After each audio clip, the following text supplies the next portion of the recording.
하나님의 말씀 시편 89편 1절에서 14절의 말씀입니다. 시편 89편 1절에서 14절의 말씀 우리 한 목소리로 같이 읽겠습니다. 시작. 내가 여호와의 인자하심을 영원히 노래하며 주의 성실하심을 내 입으로 대대에 알게 하리이다. 내가 말하기를 인자하심을 영원히 세우시며 주의 성실하심을 하늘에서 견고히 하시리라 하였나이다. 주께서 이르시되 나는 내가 택한 자와 언약을 맺으며 내 종 다윗에게 맹세하기를 내가 내 자손을 영원히 견고히 하며 내 왕위를 대대에 세우리라 하셨나이다. 셀라. 여호와여 주의 기이한 일을 하늘이 찬양할 것이요 주의 성실도 거룩한 자들의 모임 가운데서 찬양하리이다. 무릇 구름 위에서 능히 여호와와 비교할 자 누구며 신들 중에서 여호와와 같은 자 누구리이까. 하나님은 거룩한 자의 모임 가운데에서 매우 무서워할 이시오며 둘러있는 모든 자 위에 더욱 두려워할 이시니이다.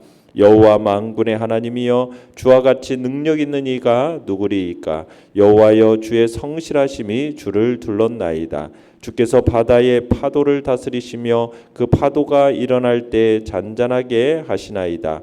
주께서 라합을 죽임 당한 자같이 깨뜨리시고 주의 원수를 주의 능력의 팔로 흩으셨나이다. 하늘이 주의 것이요 땅도 주의 것이라. 세계와 그 중에 충만한 것을 주께서 건설하셨나이다. 남북을 주께서 창조하셨으니 다볼과 헤르몬이 주의 이름으로 말미암아 즐거워하나이다. 주의 팔에 능력이 있사오며 주의 손은 강하고 주의 오른손은 높이 들리우셨나이다. 의와 공의가 주의 보좌의 기초라. 인자함과 진실함이 주 앞에 있나이다. 아멘. 오늘 말씀의 제목은 선하고 능하신 하나님이라는 제목으로 말씀을 나눕니다. 오늘 시는 다윗 언약이 파기된 듯한 상황에서 지어진 시입니다. 그러니까 다윗 왕국이 지금 심각한 위기에 처해 있는 상황에서 지금 시인이 하나님께 이 다윗 언약을 기억하면서 다윗 왕국을 보호해 주실 것을 지금 호소하고 있는 시가 오늘 89편입니다. 1절 다시 한번 읽어보겠습니다. 내가 여호와의 인자하심을 영원히 노래하며 주의 성실하심을 내 입으로 대대에 알게 하리이다. 자, 하나님의 인자하심과 성실하심은 영원하다라는 의미가 지금 이 속에 내포되어 있는 거죠. 그러니까 당신의 백성들에게 한결같은 은혜를 베푸시는 하나님, 그분께 대해서 지금 끊임없는 찬양을 돌리기를 염원하고 있는 시인의 열망이 잘 드러나고 있습니다. 그러니까 하나님을 찬양하면서 하나님의 은혜를 구하는 것, 그 하나님의 불변하는 신실성에 근거한 겁니다. 이걸 이제 2절에서 보다 구체적으로 드러내고 있는데요. 2절을 읽어보겠습니다. 시작. 내가 말하기를 인자하심을 영원히 세우시며 주의 성실하심을 하늘에서 견고히 하시리라 하였나이다. 자, 시인은 지금 하나님의 그 인자와 성실을 노래하고 지금 사람들로 하여금 알게 하고자 하는 이유를 설명하고 있는데, 이미 하나님께서 그 하나님의 인자하심을 영원히 세우시고 하나님의 그 성실하심을 견고히 할 거다 선언하셨기 때문이라는 거예요.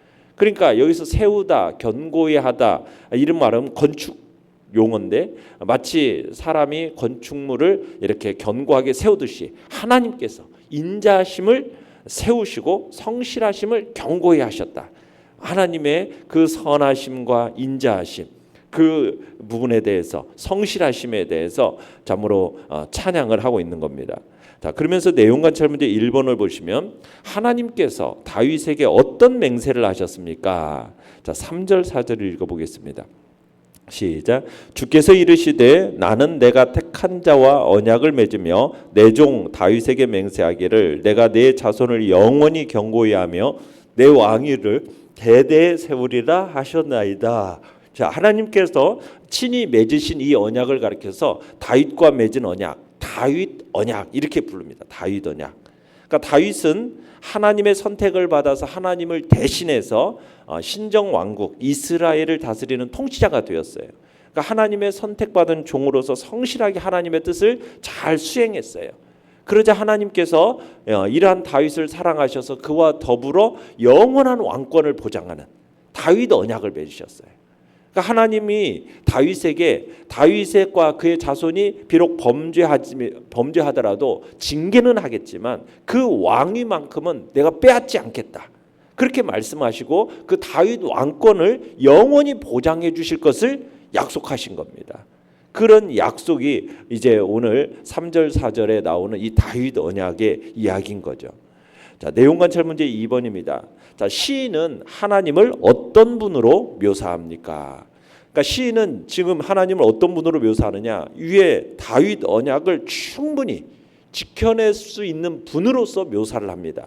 그래서 이제 5절로부터 시작해서 14절까지 하나님은 정말 놀라운 일을 행하시는 분이고 도무지 하나님을 따라올 수 있는 신이 없는 그런 하나님이시다라는 것을 묘사하고 있습니다. 자, 5절을 읽어보겠습니다.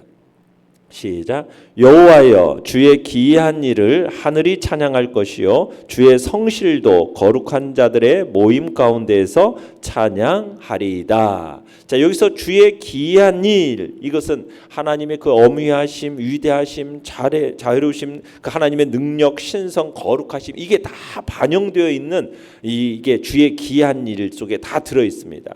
그러니까 시인은 이를 인해서 하늘의 천사들까지도 하나님을 찬양하라 이렇게 촉구하고 있어요.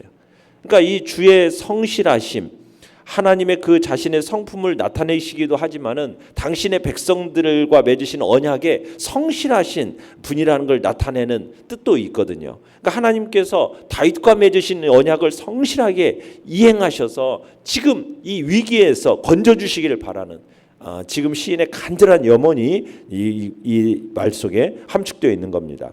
자, 그러면서 6절을 읽어보겠습니다.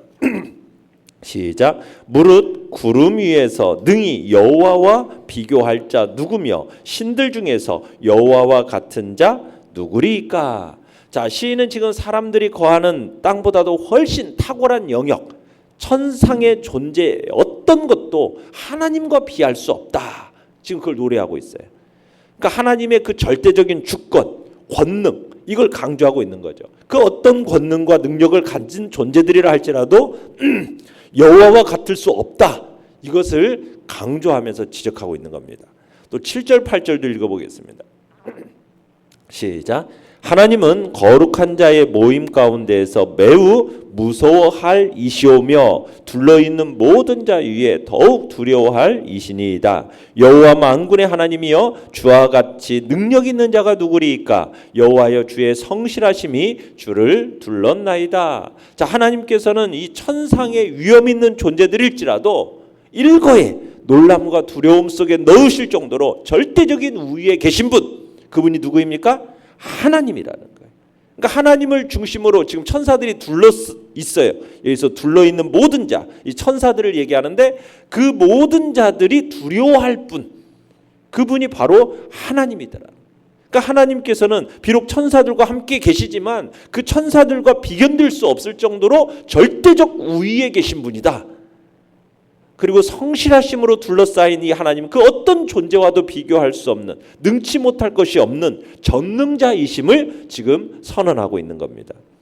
9절 10절 읽어보겠습니다. 9절 10절 시작. 주께서 바다의 파도를 다스리시며 그 파도가 일어날 때 잔잔하게 하시나이다. 주께서 라합을 죽임당한 자같이 깨뜨리시고 주의 원수를 주의 능력의 팔로 흩으셨나이다. 자, 여기서 하나님이 창조하신 피조물 가운데 인간에게 가장 위압감을 주는 게 뭐냐면 바다입니다. 바다. 이 고대 시대 때는 바다에 대해서 굉장히 큰 위압감과 두려움을 주는 것이 바다였어요. 왜냐하면 이 바다를 인간이 통제할 수가 없거든요. 조정할 수 있는 방법이 전혀 없었어요. 자, 그런데 하나님은 어떤 분이시는 거예요? 이 바다의 파도를 다스리시는 분이라고 얘기하고 있는 거예요. 그러니까 하나님은 자연 만물을 다스리시고 지배하시는 절대 권능을 지니신 분임을 나타내고 있는 겁니다. 또 라합이라는 게 나오지 않습니까? 이 라합은 고대 근동의 신화에서 나오는 매우 흉포한 전설상의 괴물을 가리키는데요. 당시 사람들은 이 바다에 파도가 일어나는 것이, 재난이 생기는 것이 바로 바다를 지배하는 이 라합 때문이라고 생각했어요. 근데 바다를 다스리는 이 라합이 하나님의 권세 아래서 무력화된다라는 것을 나타내면서 하나님이 참된 만물의 통치자시다라는 것을 나타내고 있는 겁니다. 11절 12절도 읽어보겠습니다. 시작. 하늘이 주의 것이요 땅도 주의 것이라. 세계와 그 중에 충만한 것을 주께서 건설하셨나이다. 남북을 주께서 창조하셨으니 다볼과 헤르몬이 주의 이름으로 말미암아 즐거워하나이다. 여기서 지금 온 세상에 가득한 하나님의 그 피조물 전체가 하나도 예외 없이 모두 하나님의 소유임을 강조하고 있습니다. 그러니까 창조주 하나님의 절대 주권을 드러내고 있는 거죠. 여기서 지금 남북에 대한 이야기가 나오고 또 다볼과 헤르몬이 이렇게 나오지 않습니까? 이게 뭐냐면은 이 세상 전 지역을 가리키는 말입니다. 다볼과 헤르몬은 팔레스틴 지역에 있어서 서쪽과 동쪽을 나타내기 위해서 표현되어 있는 거예요. 그러니까 하나님께서 동서남북 전체를 하나님께서 창조하셨다라는 뜻이에요. 하나님께서 창조하신 이 동서남북 전체가 주님의 이름을 인해서 즐거워한다. 이 땅에 존재하는 모든 피조물들이 어느 것 하나 예외 없이 기쁨과 찬양으로 하나님을 영광 돌리며 창조주 하나님의 그 위엄과 은혜를 드러내고 있다. 지금 이 사실을 지금 쓰고 있는 겁니다. 13절 14절을 읽어봅니다. 시작. 주의 팔에 능력이 있사오며 주의 손은 강하고 주의 오른손은 높이 들리우셨나이다. 의와 공의가 주의 보좌의 기초라. 인자함과 진실함이 주 앞에 있나이다. 지금 시인은 주의 팔, 주의 손, 주의 오른손 이런 표현을 통해 가지고 하나님의 능력을 보다 구체적으로 나타내고 있습니다. 이와 관련해서 또 능력이 있사오며 강하고 높이 들리우셨나이다 이런 표현을 통해서 지금 역동적으로 하나님의 능력이 구체적으로 역사하고 있는 것을 지금 드러내는 어떤 뉘앙스가 지금 전달되는 건데, 하나님은 그런 무한한 능력을 가지신 분일 뿐만 아니라 또 어떤 분이 의로우신 분이다, 공의로우신 분이다. 하나님은 철저하게 공의의 기초에서 당신의 능력을 행사하시는 분이다. 하나님의 그 무한하신 권능을 의와 공의를 발현시키고 하나님의 그 인자하심과 진실하심으로 인해서 인간이 나약하거나 범죄함에도 불구하고 그 언약이 언제나 파괴되지 않고 성취된다. 이것을 지금 보여주는 것이 바로 여기서 얘기하고 있는 바입니다.